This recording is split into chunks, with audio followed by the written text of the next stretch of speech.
Drama బయటపడుతుందని YCP నేతలు భయపడుతున్నారా? అధికారంలోకి వచ్చేందుకు చేసిన కుట్రలన్నీ ఇప్పుడు బయటికి వస్తాయని బెంబేలెత్తుతున్నారా? పరిస్థితులు చూస్తే అవునని అనిపిస్తున్నాయి.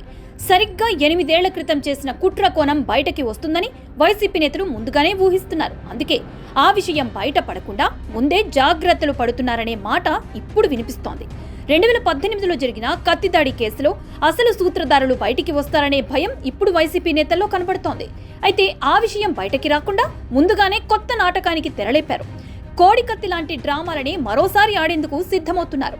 2018 జనవరి 25వ తేదీన విశాఖ ఎయిర్పోర్ట్లో వైఎస్ జగన్ పై కోడికత్తితో దాడి జరిగింది.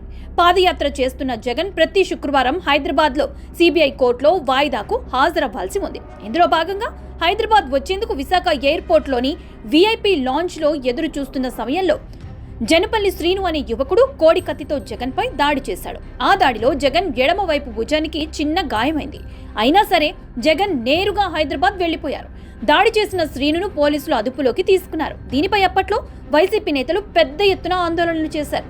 కోడికత్తి దాడి వెనుక టీడీపీ కుట్ర ఉందంటూ ప్రచారం చేశారు. అసలు జగన్ ని హత్య చేసేందుకు ఈ దాడి జరిపించారని ఆరోపించారు కూడా.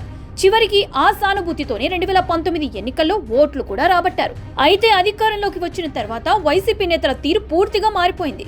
కోడికత్తి దాడి వెనక టీడీపీ కుట్ర ఉంది అని 5 ఏళ్లు రుజువు చేయలేకపోయింది వైసీపీ ప్రభుత్వం. అదే సమయంలో దాడి చేసిన వ్యక్తి బయటకొస్తే నిజాలు ఎక్కడ బయటకు వస్తాయో అనే భయంతో జనుపల్లి శ్రీనుకు బెయిల్ రాకుండా చేశారు. చివరికి జనుపల్లి శ్రీనుకు కొందరు దళిత సంఘాల నేతలు అండగా ఉండటంతో అతని కుటుంబం న్యాయ పోరాటం చేయగలిగింది. కోడికత్తి శ్రీనును బయటికి రాకుండా వైసీపీ ప్రభుత్వం శత విధాలా ప్రయత్నం చేసింది. కానీ చివరికి న్యాయమే గెలిచినట్లు కోడికత్తి దాడి కేసులో శ్రీనుకు హైకోర్టు బెయిల్ మంజూరు చేసింది. తాజాగా కోడికత్తి దాడి చేసిన జనుపల్లి శ్రీనును రిటైర్డ్ ఐపీఎస్ అధికారి ఏబి వెంకటేశ్వరరావు కలిశారు. అమలాపురంలో శ్రీను ఇంటికి స్వయంగా వెళ్లారు. వైఎస్ జగన్ ని కోడికత్తి శ్రీను వీరాభిమాని అని, ఆయన కోసం బలైన మొదటి వ్యక్తి కూడా శ్రీను అని ఏబి వెంకటేశ్వరరావు ఆరోపించారు. 5 ఏళ్ల పాటు జైల్లో ఉంచి శ్రీను జీవితాన్ని జగన్ నాశనం చేశారన్నారు.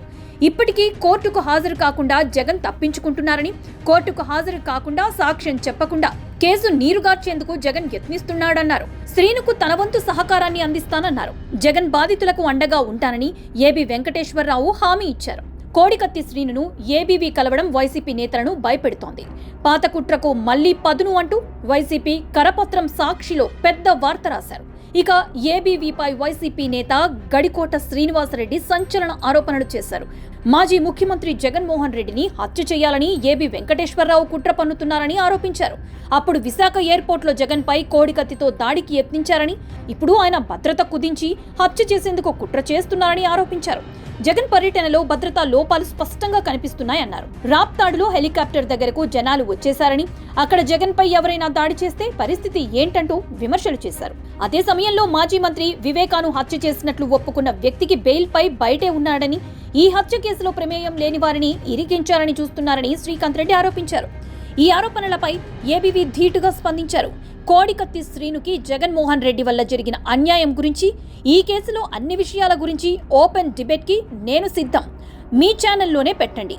డేట్, టైం మీ ఇష్టం అంటూ సాక్షి యాజమాన్యానికి సవాల్ విసిరారు. అలాగే గడికోట శ్రీకాంత్ రెడ్డి కూడా ఘాటుగానే బదులిచ్చారు. సాక్షి ఛానల్ ఓపెన్ డిబేట్ పెట్టమని కోరాను, మీరు కూడా పాల్గొనొచ్చు అంటూ గడికోట శ్రీకాంత్ రెడ్డిని ఏబీవీ సూచించారు. ఏబీ చేసిన సవాల్కి నెటిజన్లు మద్దతు తెలుపుతున్నారు. కోడికత్తి దాడి కేసులో నిజానిజాలు తెలుసుకోవాలనుంది, డిబేట్ ప్లీజ్ అంటూ కామెంట్లు చేస్తున్నారు.